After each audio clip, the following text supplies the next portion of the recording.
Feeding the pigeons also means entertaining the cats. It's a win-win.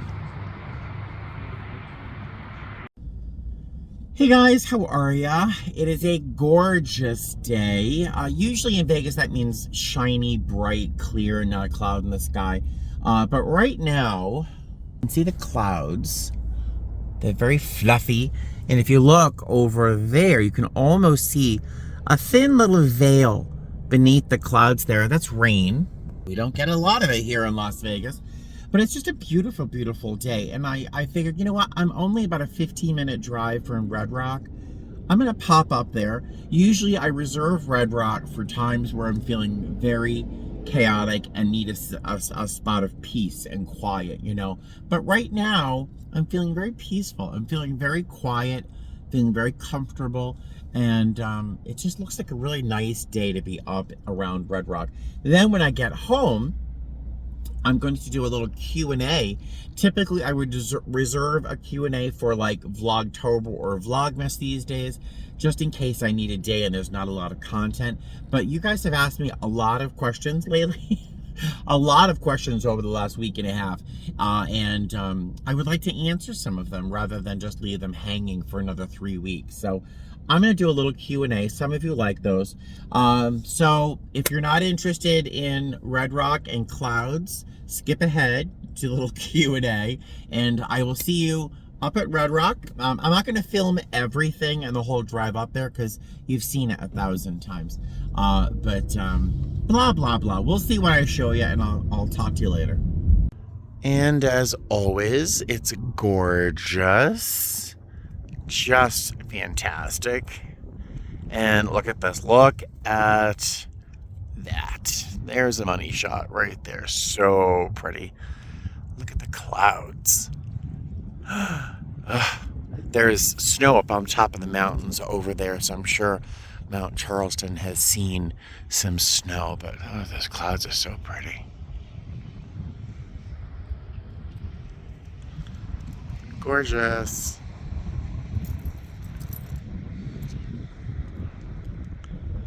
Those colors, huh? All right, let's get out of here. Find a place to relax. It's very busy here today. Very, very busy. But I have no idea why it's so busy here today. It's 2:34 in the afternoon on a Wednesday.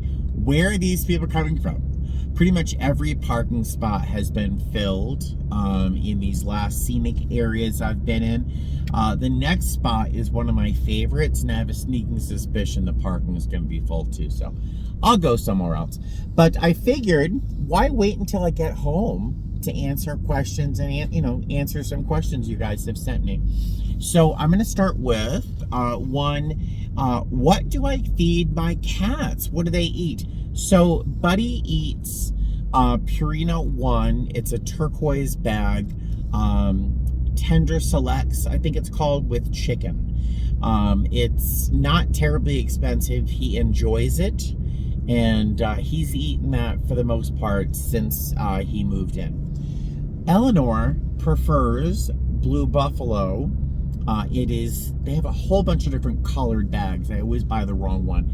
I think it's a blue bag with like a lavender pink section in the middle. I think that's the bag she likes. I always have to keep the last bag so I can get the right one next time I go shopping. But she likes that one. That's a little bit more expensive. It's like, I don't know, $19, $20 a bag. So those are the two foods that my cats have enjoyed.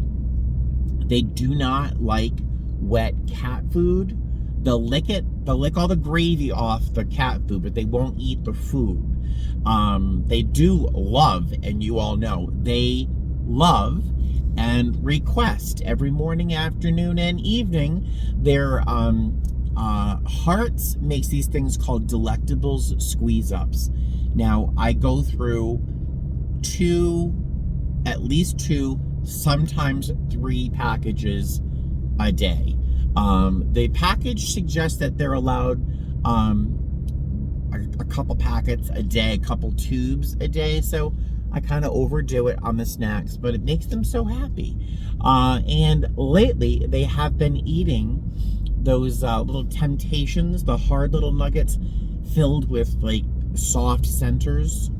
And I forget the one they're eating right now. It's the mixed seafood or something. They seem to enjoy that. I leave a bowl of it. I know you're supposed to give them a couple. I leave a small bowl with like a couple nibbles each on my bed. On a clear spot in my bed. So whenever they get in the mood for a snack or a treat, they can get up and have one. They eat like 2 or 3 and they move on. My cats thankfully don't overeat, which is happy news. All right, so there is parking up here. I'm very pleased. Well, this is one of my favorite spots. It's a little breezy up here, but I love these this little range of mountains, and they're just starting to throw shadows at this time of day. It's very pretty. As we walk along, you'll see this big open, like savanna kind of space. Just beautiful. And the Red Rocks are around the corner. Back in, I'd say 3 or 4 years ago, this fence used to be way down there, and you could actually take photos next to that little shrub right there, that evergreen, which was like the perfect little Instagram spot, but I guess too many people were down there. But this is one of my favorite viewing areas of Red Rock. And that's Turtle Mountain, Turtle Head, something up there. So I'm feeling very lucky right now. There's actually a parking spot available at the Icebox Canyon Trailhead something or other. There's never parking down here, and I don't think I've ever gone down there before. So I'm not going to go like a major hike. I am wearing my hiking boots, but yeah, I'm just not in for a big hike today. I was not in the mood for hiking, but here I am.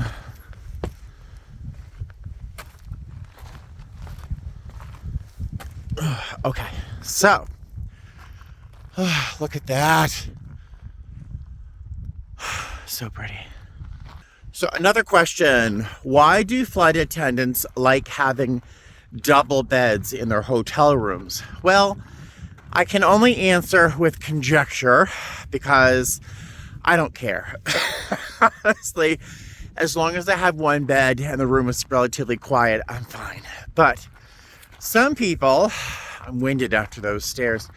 Some people like to have 2 beds, one for playing and one for slaying, or whatever the saying is. So one to sleep in and one to kind of relax in. Eat in bed, watch TV, relax. But they can get to sleep in a fresh bed. That's my assumption. I never care. Oh my God, it's so gorgeous. I know you're tired of these views, right? It's also a good reason to stop and catch my breath. One more thing about 2 beds. If I do get a room with 2 beds, I don't touch the second. Mostly because it doesn't seem fair to have housekeeping make up 2 beds for one person. So I leave the second bed untouched. I don't even put my luggage on it. I might lay my clothes on it to organize for the next day, but that's it. I just use one bed. That did not last long. The sun is setting and the temperature is dropping. My hands got a little chilly, so I decided to scurry back to the car. But it leaves me time to answer another question. Something I am asked periodically is, how do I make my announcements enjoyable? There have been times I get real applause, like more than one person clapping for me making my announcements. And I never know what it is that was special about that time that I get applause. But it's a perfect combination of really fun passengers and me treating them like human beings, which is a nice combination, right? So I usually try to start reading the room as they board. Hey, how are you? Good morning, good afternoon, how are you? Ready for a nap? You know, because they're wearing a blanket over their shoulders and have a pillow, you know, so I'm just sort of reading the room as they come on board. As they get settled, you can also sort of sense the temperature of the room. And if it's a friendly crowd, I'm usually going to be a little bit more animated. And I'll make a couple jokes, a couple little positive comments, always touching on the safety points that I have to make and making it very clear that those announcements are safety announcements. I don't want them to lose the safety concerns with my little one-liners and jokes. You know what I mean? So I try to keep them clear and separate.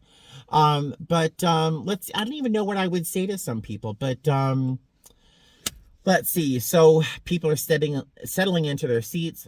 The plane is, for the most part, finished boarding, and I can start making my announcements. I'll start off with some safety topics, but usually something like, hey guys, how are you? Welcome aboard. Again, talking like a human being. So a couple of things I'm going to ask you to do, some housekeeping points. First, if you're sitting by one of our window seats, please make sure the window shades are open. The windows are closed, but the window shades are open for takeoff, and that's a safety thing for us. If you're in the aisle seats, please make sure your armrests are lowered for takeoff. And if you're in the middle seat, you guys are my favorites. I'm so happy you're here. Look to your left, look to your right. Look, a real live human being, not seen through a digital screen. It's a real live human being right next to you. What an experience. And it's, we're not even charging you for that opportunity to look at a human being. Please look to your left, look to your right, say hello, how are you? And then please make sure all your seatbelts are all buckled. Sort of trying to inject a little humor, something. I'm trying to be a nice guy, it's my secret weapon for never having a problem on board, because I can say to someone like, please put your bag under the seat in front of you. That's pleasant enough. It's neutral, right? But I'll say something like, especially if I'm reading the room, as cute as that bag is, could you tuck it under the seat for me just for takeoff? Thank you so much. I appreciate that. And it's done. No one rolls their eyes at me. No one sighs. No one says, but it's Gucci. I can't, So a little light tone, a little humor always helps. I'm trying to think of what else I say that has gotten a big laugh. Well, part of it is my safety demo as well. I'll be doing my safety demo, and there are things that you have to do during your safety demo, like put the vest over your head, wrap a strap around your waist, But when it comes to you can inflate the vest by blowing into the tube located at shoulder level. Sometimes, depending on the room, I'll kind of aim it towards my face and go and wink a little bit at somebody and smile and it's always a laugh. I don't want to distract from the safety point of the demonstration, but people watch me. No one's at their phone when I'm doing a safety demo. They're all watching me. I'll put the life vest over my head, and then I'll do this, and I'll kind of shake my hair out, and everyone gets a giggle because the bald guy laughing, but playing with his hair is hysterical. There's just always a little joke or a little something pleasant tucked in there. I'd say 4 or 5 times a trip, someone will say, oh, you belong at Southwest, because they're known for having, amusing announcements and things like that. So I kind of spice mine up. Sometimes I'm a little much and I have to catch myself. But for the most part, people really seem to enjoy it. And no one is ignoring me during the safety demo. And I'll tell you, I never have a problem because people are not laboring under the illusion that I'm out to get them, that I'm out trying to make them do something they don't want to do, that it's all for good reason and we're all friends, right? So what else do I say? I forget. But yeah, that's kind of an answer. I hope it's enough of an answer. Oh my God, I gotta stop. This is so pretty. Look at this. Oh, so pretty. Oh my God, I'm so excited. This little spot only has 4 parking spots, so it's always full, and you can see why. But this time of day is spectacular.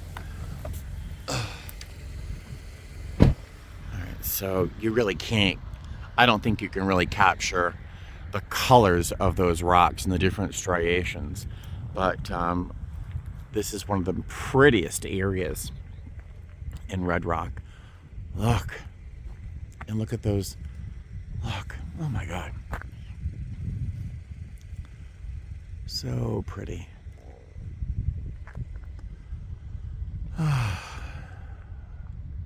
All outside my back door. Look at that. All right, so I'm gonna hop back in the car because it is kind of chilly. And then we'll answer more questions. All right, so recently we had a layover in Louisville where the hotel only gave us 10-15 minutes to get from the hotel in the shuttle to the airport through security all the way to our gate, which is at the end of the airport. And someone asked me recently, did we actually make it? Because I didn't tell you whether or not we made it on time. I did not think there was a chance in hell that we would actually get there on time, but surprise, surprise, we got there like 35 seconds late. And so not a big problem. We weren't actually able to board at that moment anyway for some reason. I forget why. But we didn't have a problem. I suspect that it's a recurring issue at the airport just because of that hotel shuttle time being set. So it must be a regular problem. The follow-up to that question was, what happens if you are late to gate? Are we like in trouble? Well, kinda, yeah. On my schedule, I'll see in the letters LTG, which means late to gate. And that could mean points. And honestly, if we were late enough, it would have been points. In my airline and in some other airlines, we have a point system where if you do something wrong, you'll be penalized with a certain number of points. Like, I think a late to gate might be 2 points. I don't know. So you don't want to be late. Like, you're late too often, goodbye, you're not working at the airline anymore. But we also get points for being sick. So it seems unfair that we'd be penalized for being sick, but they say we're not, but they give us points. But so in this case, I was not late. If I were late, I would probably get points. Right now, I don't think I have any disciplinary points against me. I'm allowed up to 12, and then things get to be a problem. But so far, I'm good to go. Another area where I have parking. This is great. So I just left the park or the conservation area, and in passing, I always see this little observation area, but I've never stopped. And man, I regret never doing that before because it's gorgeous. Look at this. Isn't that spectacular? Look at the clouds and the shadows. Unbelievable. Red Rock's over there. So pretty. But so chilly. All right, another question. Do I carry my own iron with me on trips, or do I use something like wrinkle release to keep my uniform neat and looking presentable? No, I don't carry my own iron. Every hotel room I've ever stayed in has had an iron and an ironing board. I never make use of them though, because my shirts are practically made of like soda bottles or something. I don't know. The material is indestructible, and I never seem to have a problem with wrinkles because I either lay the shirt out or I hang it up in the hotel room, the closet. The only time it's ever really a problem is if it's been hot and I'm sweating through my shirt. So I usually carry an extra shirt in that case, but so no, I don't carry an iron with me or a wrinkle release or anything. So no on that. Another question was in response, I think, to a recent flight where we were booked at like 190 or 194 or something when our plane only carried 182 passengers. Like, how does that happen? How does overbooking happen? I really don't know 100%. I know what happens on the plane. Outside of that, it's all conjecture. So what I think happens is that people book on our airline website, for example. They may also book on any third party like Expedia, Kayak, something like that. And those bookings might happen simultaneously. I wish I could stop and show you what these colors are like. The mountains are purple.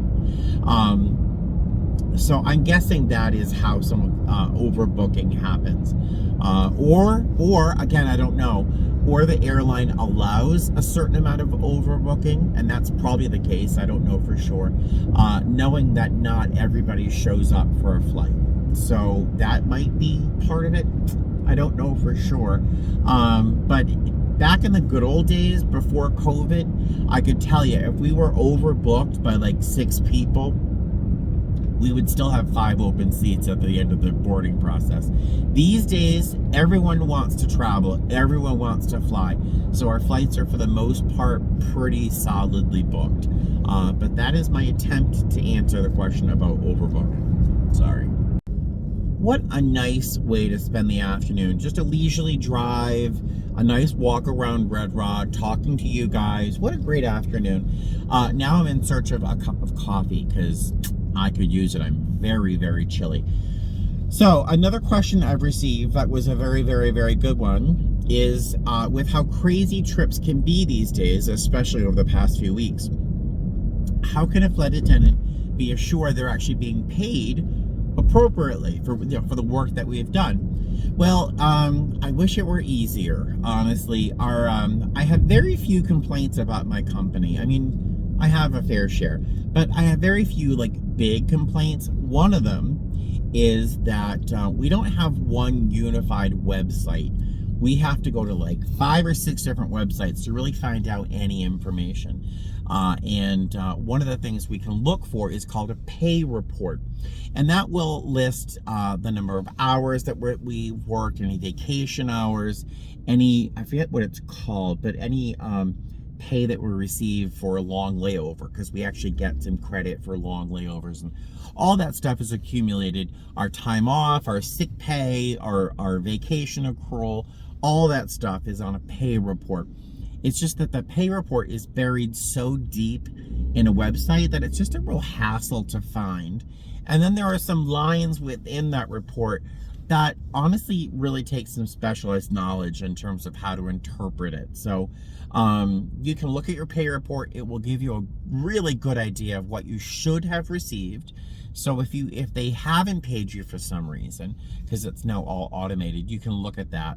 But there are some people who seem really skilled at being able to decipher pay reports. If you need help, you can talk to the union or somebody who's really good at looking at their pay report. An app that many of us use, it was 2 apps. Crewline, which I want to say was made by one of my company's flight attendants. I think it was Crewline, which is very, very useful. Some people love Crewline, but I use Flight Crew View all the time. That's just my preferred app. And when I look at that schedule, I can look at it and all the screenshots I've taken of my trips and get a really good idea as to what I should be paid by looking at the number of hours flown, soft credit, things like that. So I can sort of get an idea looking at that. But honestly, 99% of the time, I just trust the automated system. I'm probably an idiot for that. This person's in front of me with their costume change. No, I'm kidding. It's the next day. This is the same shirt though. Shh, don't tell anybody. So I was answering questions, driving, looking for coffee, having a nice afternoon. And then I just went home and played with the cats and got a bite to eat for dinner, and I just didn't finish the video. So here we are together again, answering questions. So Evelyn, I think, asked, excuse me, when we're hired as flight attendants and we go to training, do we have to know all of the aircraft and everything inside? Short answer, yes. But of course, that is all my own experience with my own airline. So when I got hired, we had 5 types of aircraft. We had the Airbus A319, we had the A320 Classic and Spaceflex, which are very different in terms of where things are and how many things there are and all those things. We had the A321 Classic and the SpaceFlex, which is even more different than the original classic A321. When I saw schematics for the A321 SpaceFlex, I thought, I can't do this. I can't. I don't know how doctors memorize all the bones and nervous systems and things like that, because I can't remember all this stuff. I just can't. And back when I was hired, it's very different now. Testing is very different now, and I can't tell you how, but it's very different now. Schematics is very, very different. You still have to know it all, but how you test for it is very different than it was when I started. But long story, I'm sorry. So with my airline, we had to know each of our aircraft inside and out by memory. We were not given any help or any tools during testing.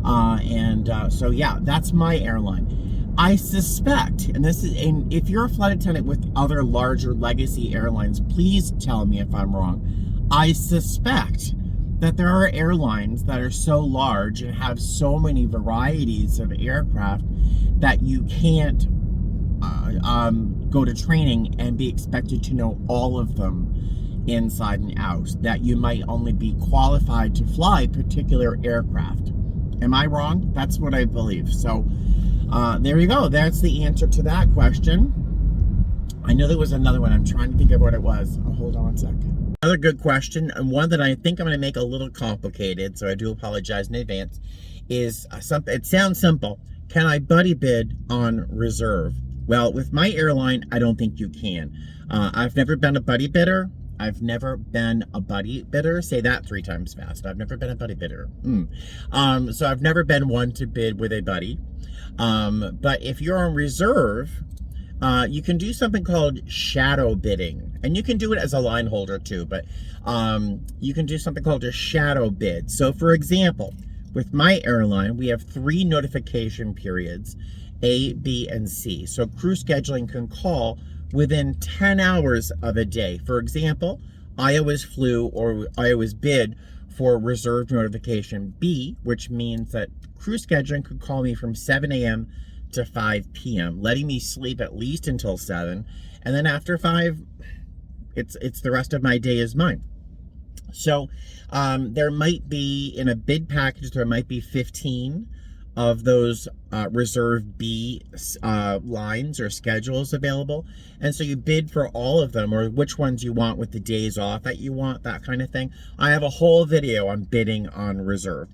But when you're on reserve, you're getting whatever trips get thrown your way, right? The only thing you're trying to hope to do is secure your guaranteed days off that you want off each month.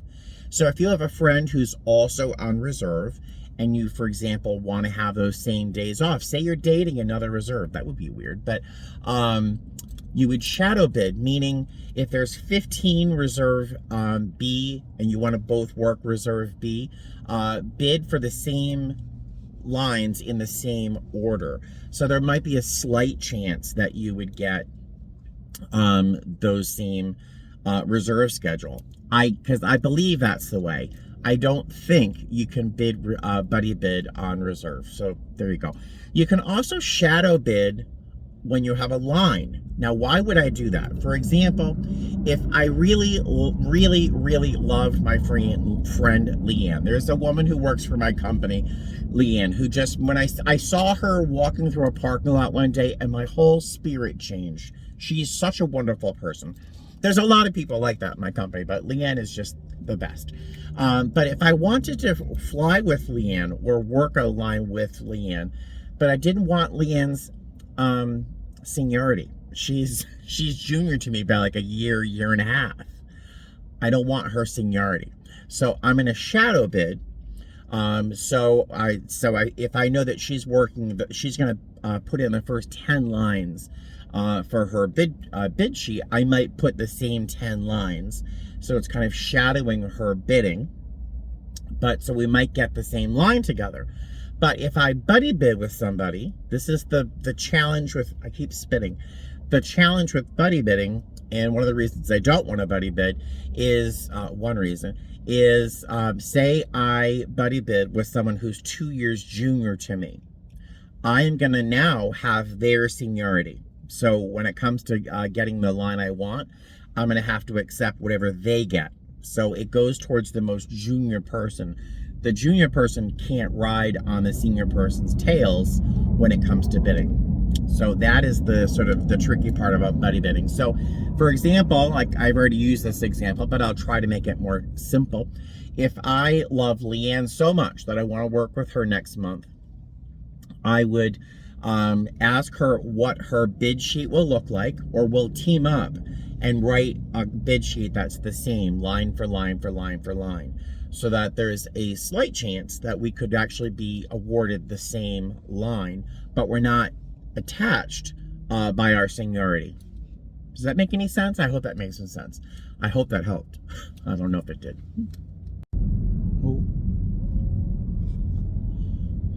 I don't understand why there aren't more motorcycle deaths in Las Vegas. I just watched a motorcycle zigzag between rows of traffic, like between cars that are side by side going. I don't know. I don't know why they're still alive. I have no idea. If I did that, oh my God, I'd be dead. All right, so Delph Blue, sorry for my editorial. Delph Blue asked me a question, which camera system do I use to keep an eye on my cats when I'm away for work? And I use the Wyze camera, W-Y-Z-E.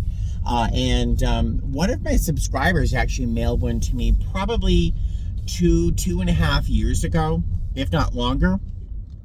But the Wi-Fi in my old apartment was useless. It often didn't work. So I didn't use it. Then I got my condo and I plugged it in, and it's so easy to set up. It's so easy to set up. And as long as you have stable Wi-Fi, it just doesn't stop. It was the version 1 or 2, I forget. I got a second one on Amazon. I forget how much it was. It's their third version, and I'll tell you, that thing is bionic. It can see through walls practically. It's so good.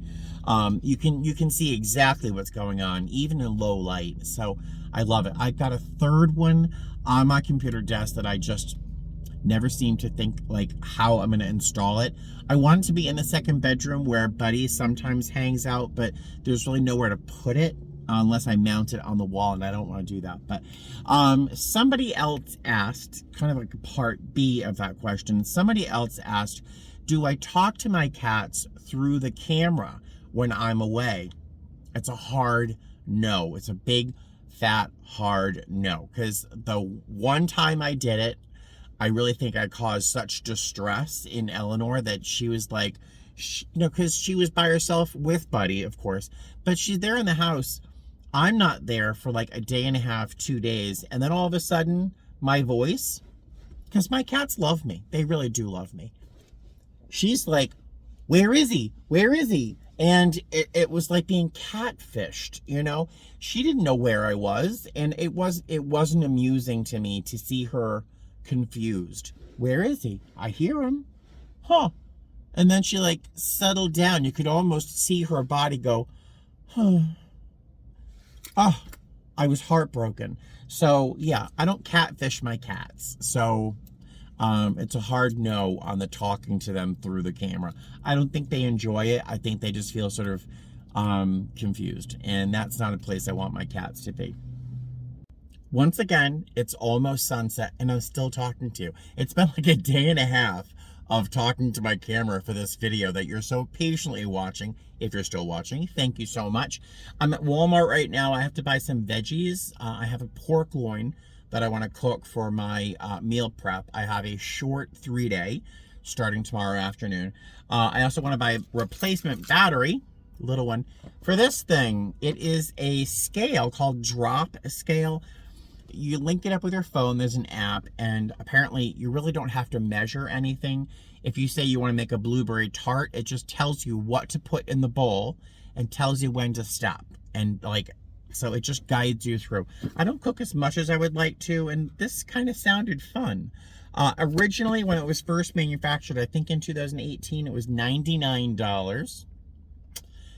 Right now, you can buy one at Walmart online, I think for $23, $24.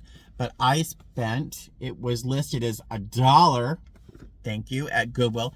And then it was half off. Yay! So it was 50 cents for this thing. And it's brand new. No one's used it. No one's even used it. So super excited about it. But the battery is dead. So I have to buy a new battery. But I forgot, I had another question I wanted to answer. So someone noticed recently that I wear a lot of different pairs of eyeglasses. I have a lot of eyewear. I love eyewear. With a face like this, you need to wear an accessory. So eyeglasses, they are prescription. It's a light prescription. I have a -1 in both of my eyes. I have a -1/4 diopter still in my left. So I have a slight astigmatism in my left, very slight. But I also wear progressive lenses. These are progressives. So there's a reading prescription on the bottom and there's a regular prescription on top. Are these? Yeah, they are. The reading, my add power is probably a 2. So what they do when they add the reading power down here, you add the power to the basic lens, which is a -1. So that makes it a +1 on the bottom. Make any sense? I've worked for 2 different optometrists, Dr. Loria in Cambridge at IQ Optical. Love him, love that place. I worked for them twice for probably a total of about 3.5 or 4 years. And then I worked for Dr. Rose at Envision Optometry in the financial district of Boston. She was amazing. She hired me away from Saks, where I was selling fine jewelry. She hired me away to turn her little mom and pop shop into a luxury destination for eyewear. So I was the lead salesperson. I was also the buyer. And I really enjoyed that. I loved that. But also meant I got a lot of eyeglasses. At one point, I had probably 30 pairs of eyeglasses. I've lost some over the years. I had a little pair of round Ferragamo that I loved. Ferragamo? Yeah, Ferragamo. I loved them. I got them at Eyeglass World. Who knew? I lost them. I left them at a hotel somewhere. I had a pair of silhouettes I loved. Those I left in an overhead bin of all places for broken. I had a lot of eyeglasses.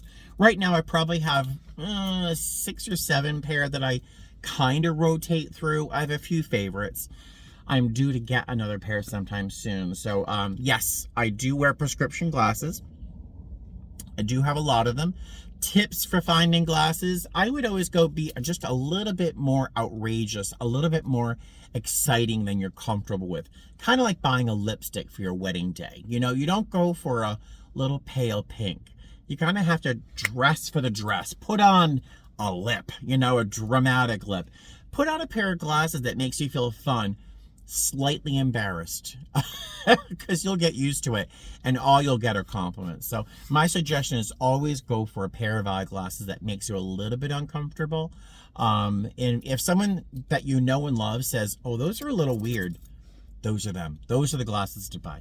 All right, I have to get into Walmart and buy some things and head home. So I'll answer one more question if I find one. Am I making any sense? I'm hungry. I'll talk to you later. Did you ever set off your own car alarm by getting out of it? Yeah. All right, another question I'm not quite sure how to answer. Someone asked, who does in-flight assessments on flight attendants, and then how often are we assessed?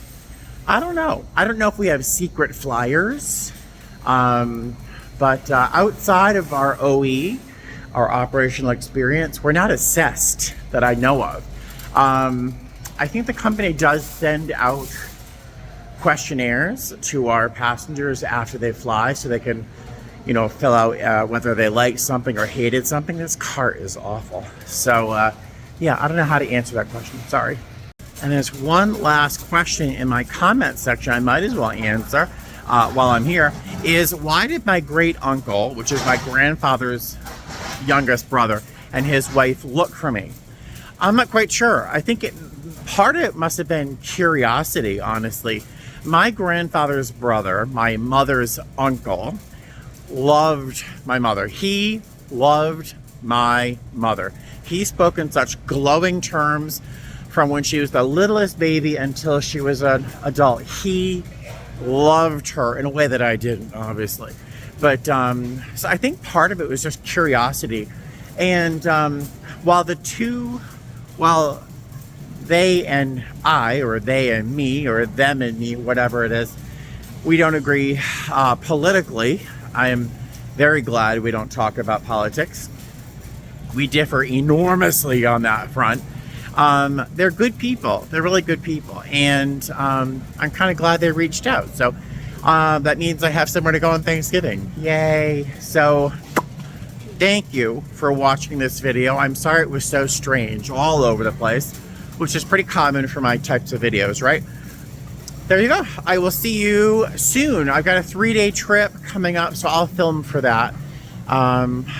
Meanwhile, I'm wandering around the fruits and vegetables here. Let me focus. I'll see you guys later. Fly safe. Bye.